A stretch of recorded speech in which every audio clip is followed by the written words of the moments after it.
اللہ تعالیٰ کی نافرمان قوم ہونے کا بھی اعزاز رکھتی ہے۔ موسیٰ علیہ السلام کے بعد اللہ تعالیٰ کی نافرمانی اور نبیوں کو تنگ کرنا اس قوم کا معمول بن گیا تھا، اور یہ بنی اسرائیل وہ قوم ہے جو اپنی من مرضی کے لیے نبیوں تک کو شہید کرنے سے باز نہ آئی۔ اللہ تعالیٰ نے ان کی نافرمانیوں پر ان پر عذاب کے طور پر ایک قوم مسلط کی جس کا نام قوم عمالقہ بتایا جاتا ہے۔ قوم عمالقہ اللہ تعالیٰ نے جنگ کی صورت میں ان پر مسلط کی۔ قوم عمالقہ کے بادشاہ نے جب بنی اسرائیل پہ حملہ کیا تو اس کو تباہ کر کے رکھ دیا، اور جاتے ہوئے وہ تابوت سکینہ بھی اپنے ساتھ اٹھا کر لے گیا۔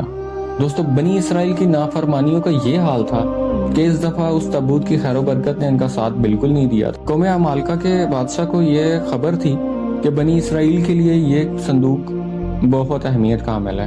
بادشاہ نے اس صندوق کو کچرے کے ڈھیر پر پھینکا اور اس کی بہت زیادہ بے حرمتی کی تھی۔ اس بے حرمتی کی صورت میں اللہ تعالیٰ نے اس قوم پر بھی عذاب نازل کیا۔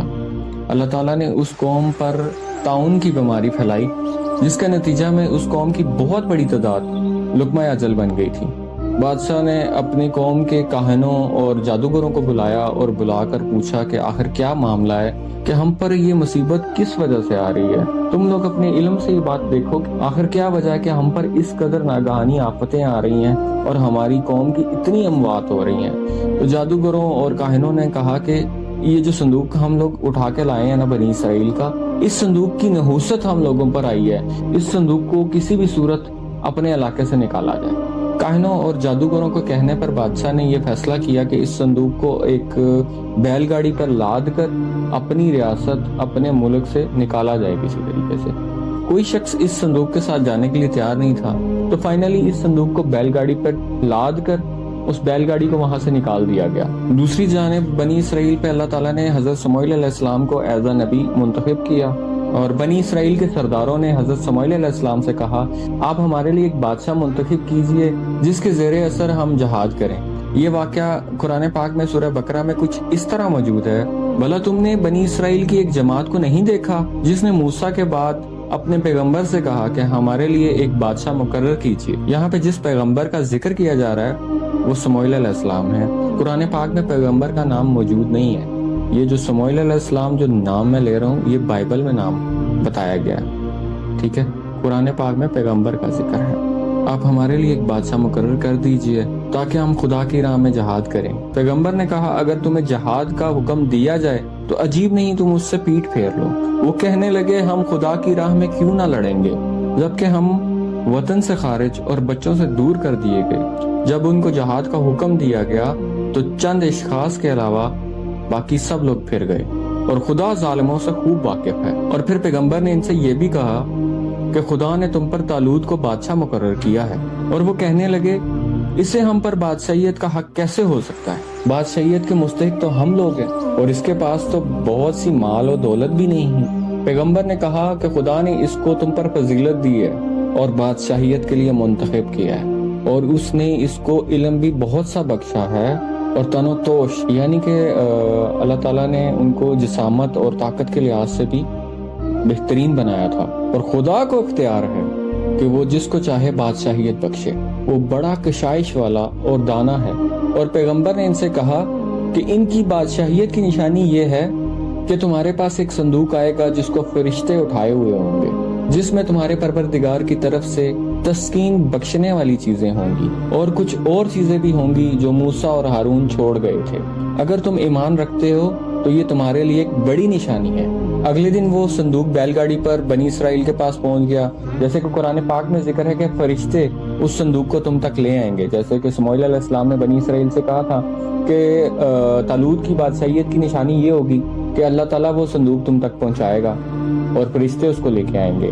وہاں سے بادشاہ نے وہ صندوق بیل گاڑی پر لدوایا، اور اس کے ساتھ کوئی بندہ تو تھا نہیں۔ اللہ کے حکم سے فرشتے اس صندوق کو بیل گاڑی کے ذریعے بنی اسرائیل تک لے کر آئے، تو بنی اسرائیل نے طالوت کو ایز اے بادشاہ تسلیم کر لیا۔ دوستو، طالوت کو جب بادشاہ مقرر کر لیا گیا اور تسلیم کر لیا گیا، طالوت اور جالوت میں ایک جنگ ہوئی جس کا ذکر قرآن پاک میں موجود ہے۔ اس میں جالوت کو حضرت داؤد علیہ السلام نے قتل کیا۔ یہ تمام واقعہ قرآن پاک میں موجود ہے. ہم اس پر ایک الگ ویڈیو بنائیں گے. آج کی ویڈیو ہم صرف اسی پہ ہی رکھیں گے. دوستو جب وہ صندوق بنی اسرائیل کے پاس واپس آ گیا تو اللہ تعالیٰ کی رحمتیں اور برکتیں ان پر دوبارہ نازل ہونے شروع ہو گئی. ان پر ایک دفعہ پھر عروج کا ٹائم آیا اور پھر حضرت داؤد علیہ السلام کا دور آیا. حضرت داؤد علیہ السلام کے دور تک یہ لوگ خانہ بدوش تھے. ان لوگوں نے تابوت سکینہ کے لیے ایک الگ سے خیمہ رکھا ہوا تھا. حضرت داؤد علیہ السلام کا دور آیا تو انہوں نے ایک عظیم و شان عبادت کا تعمیر کرنے کا سوچا، جو کہ بعد میں حضرت داؤد علیہ السلام کے بیٹے حضرت سلیمان علیہ السلام نے مکمل کی. اس کو ہیکل سلیمانی کہا جاتا ہے. دوستو اگر ہیکل سلیمانی کے بارے میں جاننا ہے تو اس کے لیے میری ایک ویڈیو میرے چینل پہ موجود ہے، جو کہ لال گائے کے پیدائش پر میں نے بنائی تھی 2018 میں. آپ اس ویڈیو کو دیکھیں، آپ کو ہیکل سلیمانی کے بارے میں تمام تر معلومات وہاں پہ مل جائے گی. جب وہ عبادت گاہ حضرت سلیمان علیہ السلام نے تعمیر کر لی، جس کو ٹیمپل آف سلیمان کہا جاتا ہے، تو اس میں ایک خاص مقام، ایک خاص جگہ بنائی گئی جہاں اس صندوق کو رکھا گیا. دوستو اس صندوق والی جگہ پر، تابوت سکینہ والی جگہ پر صرف انبیاء اور اس دور کے علماء کو جانے کی اجازت تھی. اس کے علاوہ کوئی عام بندہ نہیں جا سکتا تھا. اسرائیلی روایات کے مطابق حضرت سلیمان علیہ السلام کی وفات کے بعد ان کی انگوٹھی بھی اسی صندوق میں محفوظ کی گئی. دوستو جب حضرت زکریا علیہ السلام کا دور آیا، اس دور میں اس قوم کی حالت اس قدر پستی میں جا چکی تھی کہ نبیوں کی تذلیل کرنا، نبیوں کی نافرمانی کرنا ان لوگوں کا معمول بن چکا تھا. دوستو نافرمانی کی حد اس حد تک جا چکی تھی کہ اس قوم نے حضرت زکریا علیہ السلام کو زندہ آرے کے ساتھ چیر کر شہید کر دیا تھا، اور ان کے بیٹے حضرت یحییٰ علیہ السلام کو بھی بے رحمی کے ساتھ شہید کیا گیا کہ یہ قوم اس قدر پستی میں جا چکی تھی. تو پھر اللہ تعالیٰ نے عراق کے بادشاہ بخت نصر کو اس قوم پر عذاب کے طور پر نازل کیا تھا. بخت نصر نے یروشلم پر حملہ کیا اور یروشلم کی اینٹ سے اینٹ بجا دی. لاکھوں یہودی قتل کیے گئے اور لاکھوں کو غلام بنا کر ساتھ لے کے جایا گیا. اور بخت نصر نے ہیکل سلیمانی کو مکمل طور پر تباہ کر دیا. اور جاتے ہوئے بخت نصر نے اس تابوت سکینہ کے ساتھ کیا کیا کسی کو کچھ علم نہیں. دوستو اس ٹائم سے تابوت سکینہ دنیا سے غائب ہے. کچھ علم نہیں ہے آخر وہ کہاں گیا، کیسے گیا، بخت نصر نے اس کے ساتھ کیا کیا، اس تابوت کو کہاں چھپایا، بخت نصر وہ ساتھ لے کے بھی گیا کہ نہیں لے کے گیا، اس کا کسی کو کوئی علم نہیں. دوستو میرے مطابق آج بھی تابوت سکینہ ٹیمپل آف سلیمان کے ملبے کے نیچے دفن ہے. دوستو کئی ہزار سال کے بعد یہودی دوبارہ فلسطین میں آئے اور وہ پھر سے اسرائیل کی ریاست قائم کر کے بیٹھ گئے. دوستو یہودیوں کا آج بھی وہی حال ہے، وہی ظلم و ستم، وہی تکبر اور وہی اپنے آپ کو ساری دنیا سے سپیریئر سمجھتے ہیں وہ لوگ. دوستو اللہ تعالیٰ کی طرف سے لعنت زدہ ہو جانے کے باوجود بھی آج بھی یہ لوگ اسی خوش فہمی میں کہ وہ اللہ تعالیٰ کی لاڈلی قوم. دوستو وہی شیطانی تنظیموں کو چلانے والا اسرائیل، کچھ نہیں بدلا ان کے اندر. آج بھی ان کا دماغ وہیں کا وہیں ہے. دوستو آج بھی ہیکل سلیمانی بنانے کا وہ جنون اور تابوت سکینہ رکھنے کا خواب ان کا وہیں پہ ہی قائم ہے. ابھی ہم یہ بات کریں گے کہ بخت نصر کے حملے کے بعد اتنا بابرکت صندوق آخر گیا کا. کچھ لوگوں کا کہنا ہے کہ ابھی بھی یہ صندوق سلیمان علیہ السلام کے اس محل میں کہیں دفن ہے جو یروشلم شہر میں کہیں کھو گیا. یہودی آج بھی اس تابوت کو تلاش کر رہے ہیں. آج بھی آئے روز بیت المقدس کی کھدائی کرتے رہتے ہیں، کسی نہ کسی طریقے سے، کسی نہ کسی بہانے سے روز بیت المقدس کو شہید کرتے ہیں. کبھی آثار قدیمہ کی آڑ میں، کبھی بمباری کے ذریعے.